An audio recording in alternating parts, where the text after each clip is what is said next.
ሴቶች እንፈልገዋለን የሚሉትን አይነት ወንድ ለመሆን አትሞክር። ብዙ ወንዶች የሚታለሉበት ነገር ቢኖር አሁን ላይ ሴቶች እንፈልገዋለን የሚሉትን አይነት ወንድ ለመሆን መሞከራቸው። ሴቶች እንፈልገዋለን የሚሉትን ሳይሆን ማየት ያለበት ከዚህ በፊት አብረውት የነበሩትን ወንዶች ተመልከታቸው እስኪ። አሁን እነሱ እንፈልገዋለን የሚሉት አይነት ወንዶች ናቸው። ብዙ ጊዜ ሴቶች በጣም ደግ የሆነ ናይስ ጋይ የሆነ ነው የምፈልገው፣ በጣም የሚያከብረኝ በጣም የሚንከባከበኝ ምናምን ይላሉ። ግን ከዚህ በፊት ደግሞ አብረውት የነበሩት ወንድ ፈጽሞ እሱ እንዳልሆነ ትመለከታለህ። ከዛ የትኛውን ነው ማመን ያለብህ? የሚናገሩትን ነው ወይስ እነሱ ከዚህ በፊት በተግባር ላይ ያየኸውን ነገር ነው ማመን ያለብህ? ቤዚክሊ በጣም ብዙ ወንዶች ከሴቶች ጋር ሪሌሽንሺፕ ላይ በጣም ብዙ በሚባል ሁኔታ ስህተት ይሰራሉ። ሁለት አይነት ወንዶች አሉ የሴቶች ዴም ላይ ቴክስት የሚያደርጓት ምናምን ማለት ነው። አንደኛው በጣም የሚያስጨንቃት በቃ 15 ጊዜ ቴክስት የሚያደርገው የሚደውለው፣ የት ነሽ፣ መች ነው የምንገናኘው፣ መች ነው አብረን የምንሆነው፣ እኔ በጣም ነው የምወድሽ፣ በጣም አፈቅርሻለሁ፣ አብረን እንድንሆን ፈልጋለሁ የሚላት ነው። አንደኛው ደግሞ አይነት ወንድ ምንድነው ህይወት አለው። አንዳንዴ ሲደውላት ወይኔ ደወለ ብላ አንስተው ለማውራት የምትሞክሩ። አንደኛው አይነት ወንድ ደግሞ ደወለ የምትለው። ይሄ ቃል ገባላችኋል እውነታ ነው። ሴቶች ሁለት አይነት ወንድ ብቻ ነው ሊመድቧቸው የሚችለው። አንደኛው ከሚፈልጉት አይነት ወንድ ነው፣ አንደኛው ደግሞ ደወለ ከሚሉት አይነት ወንድ ነው። ከዛኛው አይነት ወንድ አትመደቡ። ያንን አይነት ወንድ የምትመደቡበት ምክንያት ምን እንደሆነ ቃል በቃል እዚሁ ፊት ለፊታችሁ ነግራችኋል። የመጀመሪያው ቁልፍ ነገር ሴቶችን አትራክት ለማድረግና ሴቶች ያንተ ህይወት ላይ እንዲገቡ እንዲፈልጉ ማድረግና አንተን በቃ እንዲመኙ ማድረግ ምን እንደሆነ ታውቃለህ? አላማ ይኖርክ። አላማ ማለት በቃ እሷ የህይወትን አላማ አታደርጋት።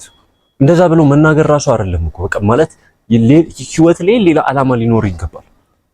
ሲጀመር ሴቶች የሚፈልጉት የሆነ አይነት ህይወት ውስጥ መግባት ነው። የዚህ ልጅ ህይወት ደስ ይላል፣ ህይወቱ ላይ አላማ አለው፣ ራሱን ይንከባከባል፣ ኤክሳይቲንግ የሆነ ህይወት ነው ያለው እና ከዚህ ሰው ጋር ከዚህ ሰው ህይወት ውስጥ ብገባ ህይወቴ ቦሪንግ መሆን ያቆምና ደስተኛ መሆን ይጀምራሉ የሚለው ነገር ውስጣቸው ላይ ሲሰማቸው የሆነ አይነት አትራክሽን ይፈጥርና አንተ ህይወት ውስጥ መግባት ይፈልጋሉ። ግን ሴቶች መግባት የማይፈልጉበትን ህይወት ይዘክ እነሱ መለመንና ማሳደድ ማለት እንግዲህ የቆሸሸ ቤት ውስጥ የሆነ ሰው አብሮክ እንዲኖር ጎትተክ ለማስገባት መሞከር ማለት ነው። ቢገባ ራሱ ንቆ ከአብሮክ ሊኖር ይችላል። ከዛ በኋላ ትቶክ ይወጣል እንጂ በፍጹም አብሮክ ሊቀጥል አይችልም። ለዛ ቤዚክሊ አንተ ምንድነው ማድረግ ያለብህ? ሴቶችን ማሳደድ ከጭንቅላት አስወጣውና ሴቶች መግባት የሚፈልጉበት ህይወት ውስጥ ለመገንባት ሞክር። አንተ ራስን መገንባት ሞክር። ሴቶች የሚፈልጉት አይነት ወንድ አለ። ያንን ወንድ ለመሆን ሞክር። ለሴቶች ስትል አይደለም፣ ለራስ ህይወት ስትል። በቃ ብዙ ጊዜ ብዙ ወንዶች ማለት ነው ቺት ይደረግባቸዋል። የተሻለ የሆነ ወንድ ጋር ወይ በአቋሙ ሊሆን ይችላል ወይ በሚሰራው ብር ምናምን በቃ የተሻለ ህይወት ካለው ወንድ ጋር ሄደው ቺት ያደርጉባቸዋል። ከዛ በኋላ ትተዋቸው ይሄዳሉ። ይሄ የፊሜል ኔቸር ነው። ከዚህ በፊት ብዙ ወንዶች ላይ ሰምተህ ሊሆን ይችላል ወይ ራስ ላይ አጋጥሞ ሊሆን ይችላል። ይሄ ግን እውነታ እንደሆነ ማወቅ አለብን። በቃ ይሄ አሁን ስናገረው ላይጣፍጥ ይችላል እንጂ ሴቶች ሁሌ ምርጫዎቻቸውን ይመለከታሉ እና የተሻለ ህይወት ውስጥ ለመግባት እንትን የሚሉ ከሆነ በቃ አንተ ደግሞ ቦሪንግ የሆነ ህይወት እንዳለ ከተሰማቸው ከአንተ ጋር የሆነ አብረው ማያዩት ከሆነ ወደፊታቸውን ቺት ያደርጉባል። ምንም ደግሞ ግድ አይኖራቸው። የፈለገ እንትን ብትል ታለቃቅስ እባክሽን ብለህ ብትለምናት በፍጹም ከዛ በኋላ አብቅቶ። ለዛ አንተ ሲጀመርም ህይወትን ምንድነው ማድረግ ያለብህ? ሴቶች መግባት የሚፈልጉትን ህይወት መገንባት ነው ያለብህ። ሴቶች አብሮት መሆን የሚፈልጉትን ወንድ መሆን ነው ያለብህ። አሁን አንተ አንድ ጥያቄ ልጠይቅ። ሄደህ ራስን በመስጠት 10 ከ10 የሆነ አቋም ብትገነባ የተሻለ ህይወት የተሻለ ገቢ መጠን እንዲኖርክ ከቀን እስከ ማታ ሰርተክ የተሻለ ህይወት ብትገነባ ለራስህ የምትከባከብ ቢሆን ፏ ብለህ የምትገኝ ቢሆን ቻሪዝማቲክ የሆነ ፐርሰናሊቲ ቢኖርህና ከሴቶች ጋር እንዴት ማውራት እንዳለብህ የምታውቅ ከሆነ የምር ሴቶች አትራክት ለማድረግ የምትቸገር ይመስላል? በፍጹም አትቸገርም። ብዙ ወንዶች ግን ሾርት ከት ይፈልጋሉ ሴቶችን አትራክት ለማድረግ በለመና ወይ የሌላቸውን ነገር እንዳላቸው በማስመሰል ወይ በጣም ኦቨርሊ እሷን በማሳደድ በቃ እንደዚህ አይነት ነገሮች አይሰሩም። ቃል ገባላችኋለሁ አይሰሩም። ቢሰሩም ለትንሽ ጊዜ ነው። የሆነ ሲደብራት ምናምን ጓደኛ ታደርግና የሆነ ሰዓት ላይ ሪሌሽንሺፕ ውስጥ ከተና ትንሽ ከቆያችሁ በኋላ የተሻለ ወንድ ስታገኝ ትታት ሄዳለች። ይሄ ደግሞ እውነታ ነው። ወንድ ልጅ በጣም የሚጎዳውም ነገር ይሄንን እውነታ ለመቀበሉ። ለዛ እውነታውን ተቀበሉ። አንተ ህይወትህን መገንባት ነው ያለብህ እንጂ ሴቶችን ማሳደድ አይደለም ያለብህ። ሴቶች ከዛ በኋላ ገብተው እውነት መውጣት እንኳን ብትፈልግ በቃ እሺ ትቻለሽ ችግር የለም የሚል አይነት ፐርሰናሊቲ ገንብተህ ከዛ በኋላ ነው ሴቶች ቢመጡ ምንም ማለት ልትጎዳም አትችልም።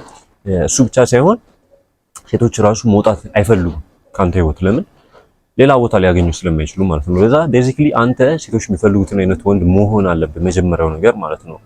ሁለተኛው ነገር ደግሞ ቁልፍ ነገር ዴስፕሬት አትሆን። በስማ ዴስፕሬት የሆኑ ወንዶች በጣም ብዙ ናቸው። በቃ እንደውም አሁን የሆነ አካውንት አይቼ ነበር ቲክቶክ ላይ ማለት ነው። እንትና ዩዘር ኔሟ ዮማሪዮስ ምናምን ነው የሚለው፣ ሴት ናት ዮማሪዮስ ምናምን ይላል። እና የሆነ ሰዓት ስቶሪዋን ስከፍተው ምንድነው ያየሁት? የሆነ ሰው ቸኮሌት ምናምን አበባ ገዝቶላታል፣ ግን ስሟ ዮማሪዮስ ምናምን ነው የሚለው። እና አየሁትና ማለት ገረመኝ። እንግዲህ ዩዘር ኔሟ አድርጋው ዮማሪዮስን ከዛ በኋላ ግን የሆነ ሰው ቸኮሌት ገዝቶ አበባ ገዝቶላት ምናምን አለ። እና ቤዚክሊ እኔ ስላችሁ በቃ ይሄ ነገር አሁን ልክ ነው ብላችሁ ታስባላችሁ? ያ ሰውም ሊቀበለው ይገባል። አበባ ምናምን የሚገዛው ሰው ዩዘር ኔሟ የሆነ ወንድ ልጅ ስም ሆኖ እሱ ሊቀበለው ይገባል? በፍጹም አይገባም። ግን ወንድ ልጅ በጣም ዴስፕሬት ስለሆነ እና የራሱን ዋጋ ስለሚያውቅ ምን ይላል? እነዚህን ነገሮች ይቀበላል። የሌላ ሰው ወንድ ስም ምናምን አድርጋ ራሱ ይቀበላታል። ምንም አይመስለውም። ይሄ ግን ከራሳችሁ ክብር በማጣት ነው እንጂ እሷን የሆነ እሷ እንዳትቀየማችሁ ወይ ከሷ ሌላ አማራጭ ስለሌላችሁ እሷን በቻላችሁት አጋጣሚ ህይወታችሁ ላይ ለመያዝ ስለምትሞክረው ነው እንጂ እውነትም እንደዚህ አይነት ነገር እያለ ደስ እንደማይለው እርግጠኛ ነኝ ያ ሰው። እና አሁን ላችሁ የፈለኩት ምንድነው ዴስፕሬት አትሁኑ። የሆነ በቃ በጣም ዴስፕሬት አትሁኑ። ዴስፕሬሽን በጣም አትራክሽን ይገላል። በቃ አስሬ መደወል፣ አስሬ መች ነው የምንገናኘው፣ ገና እንደተዋወቃችኋት መች ነው ፍቅረኛ የምትሆኙ፣ እኔ በጣም ነው የወደድኩሽ፣ በጣም ፍለሽ ታረጓታላችሁ። ጭንቅላቷ ምንድነው የሚያስበው? ይሄ ሰው ህይወት ያለውም አይመስለኝም። በቃ ምንም አማራጭም የለውም።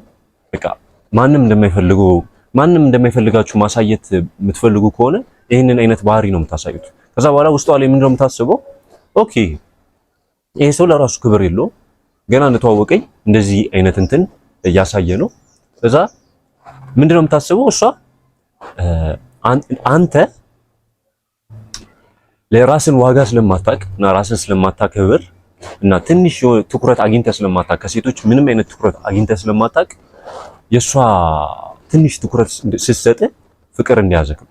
ይሄ ደግሞ እንግዲህ ማንም የማይወደው ሰው ትንሽ ትኩረት ስታሳዩት አይቶት ስለሚያውቅ ያንን ትኩረት ወዲያው ፍቅር ይዟል፣ ወይ ደግሞ ወዲያው እናንተ ጋር ኦብሰስድ ይሆናል።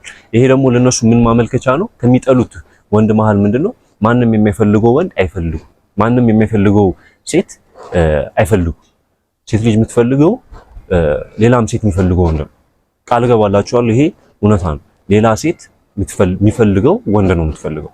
ልክ ደግሞ የሱ ተቃራኒ ማሳያ ነገር ቢኖር ምንድነው ገና እንደተዋወቃት ባህሪዋን ሳታውቀው በረንብ ሳታውቃት በረንብ የሆነ ሪስፔክትፉል ሳትሆንልህ በረንብ ካይንድ ሳትሆንልህ በረንብ ላቪንግ የሆነች ሴት እንደሆነች ሳታረጋግጥ ገና መች ነው የምንገናኘው፣ መች ነው እንደዚህ የምናደርገው፣ መች ነው ፍቅረኛ የምትሆኙ፣ መች ነው ስልክ የምታነሹ፣ በቃ በቀን 5 የመደወል ቴክስት እንኳን ሳትመልስልህ 3 4 የቴክስት ማድረግ መለመን፣ እነዚህ ነገሮች ወዲያው አትራክሽን ይገሉና በቃ ወዲያው የሚዘጋቸው ነገር ማለት ነው ሴት ልጅን። ይሄ ነው ቃል ገባላል። ሶስተኛው ነገር ደግሞ ምንድነው? ይሄ ሰልፍ ሪስፔክት የሌለው ወንድ። ሰልፍ ሪስፔክት ስላችሁ ማለት ነው በጣም ብዙ ወንዶች በጣም ብዙ ወንዶች የሆነች ሴት የናቀቻቸው እና እንደማትፈልጋቸው እያሳየቻቸው ሌላ ወንዶችን ኢንተርቴን እያደረገች የወንድ ጓደኞች ምናምን እያበዛች እሷን ላለማጣት ሲሉ አብሯት ይቀጥላል። ይበልጥ እየናቀቻቸው ይሄ ናይስ ጋር የሚባለው ፐርሰናሊቲ ማለት ነው። በቃ እናንተ ቺት ተደርጎበት እንኳን አይ ቺት እኮ አላረኩብህም እንዴት እንደዛ ትለኛለህ? ይሄ እኮ የቅርብ ጓደኛዬ ነው፣ ይሄ እኮ እንዴ አብረን እኮ ነው ያደግነው፣ እንዴት እንደዛ ታላለህ ብሎ እንደውም ማኒፕሌት አድርገው እሱ ይቅርታ እንዲል ያደርጉታል አንዳንድ ሴቶች። ይሄን ያህል ግን ያ ወንድ የሚታለለው ምንድነው? ለራሱ ክብር ስለሌለው ምን ብለህ በቃ ኦኬ እሺ አመሰግናለሁ ይሄን ካንቺ አልጠብቀውም ብለህ ወካዌ ማድረግ ሲገባ እንደዚህ አይነት ነገር የምታስተናግድ ከሆነ ገረድ ነው የምትሆነው። እነግርሃለሁ የሴቶች ገረድ ነው የምትሆነው። ይጫወቱብሃል፣ በደንብ አድርጎ ነው የሚጫወቱ። ሴቶች አንዴ ክብር ይጡ እንጂ ካጡ በኋላ መጫወቻ ነው የሚያደርጉ። ቃል ገባልሃለሁ። በዛ የሴቶችን ክብር ላለማጣት ደግሞ ምንድነው ማድረግ ያለብህ? ሁሌ ትልቁ ፓወር ሊኖርክ የሚችለው የሆነ ነገር ካጠፋች ወካዌ ማድረግ እንደምትችል ማሳየት ነው። ያንተ ህይወት ላይ መቆየት የምትችለው አንተ ካከበረች ከወደደች አንተ ህይወት ላይ የምትጨምረው ነገር ካለ ነው እንጂ የምትንቅህ ከሆነ ጭንቀት የምትፈጥርብህ ከሆነ ሪሌሽንሺፕ ላይ ሰላም የምታጣ ከሆነ የሪሌሽንሺፕ ዋና ዓላማ ራሱ አጣችሁታል። ለዛ ወካዌ ማድረግ ይችላሉ የሚለውን ነገር ካላየችው በፍጹም ልታከብር ልትወድ አትችልም። ወካዌ ደግሞ ስታደርግ ብዙ ጊዜ ድጋሜ ለምነው ምናምን ጥረው ከመለሱክ የዛለት እንደ ትክክለኛ ወንድ አይዋል። በደንብ ለምነው ከመለሱ ግን ድጋሜ ካጠፋች በፍጹም እንትን ልትሉ አይገባም። ማስተናገር የለብህም። ወካዌ ማድረግ አለብህ። ግን ትልቁ ፓወር ወካዌ እንደምታደርግ ማሳየት ነው። ከዛ ወካዌ ስታደርግ ደግሞ ብዙ ሰዎች የሚታለሉት ነገር ምንድነው? አንዴ ወካዌ ስታደርጉ ትለምናችሁና ትመልሳችኋለች አይደል? በድጋሜ ወካዌ ለማድረግ ሲሞክሩ ትለምነኛለች ብላችሁ አስባችሁ ከሆነ ወካዌ የምታደርጉት ድጋሜ መመለሳችሁ የማይቀር ነው። እንደውም እናንተ ናችሁ አፍሮች የምታደርጓት። በቃ ይቅርታ አድርጌልሻለሁ ምናምን የሚል መንፈስ ይዛችሁ፣ ግን እሷ ራሷ መታ ይቅርታ ብላ ለፍጹም አላደርገውም ብላ እንትን ካለች ምንድነው እያስተማርካት ያለው? ባውንደሪ ነው። አንቺ እንደዚህ ካደረግሽ እኔ እሄዳለሁ። እሷ ደግሞ የምትወድ ከሆነ እንድትሄድ ስለማትፈልግ ለማቆየት ህይወቷ ላይ ባህሪዋን ታስተካክላለች። ይሄ ቪዲዮ እንደጠቀማችሁ ተስፋ አደርጋለሁ። ሰብስክራይብ ማድረጋችሁ እንዳትረሱ።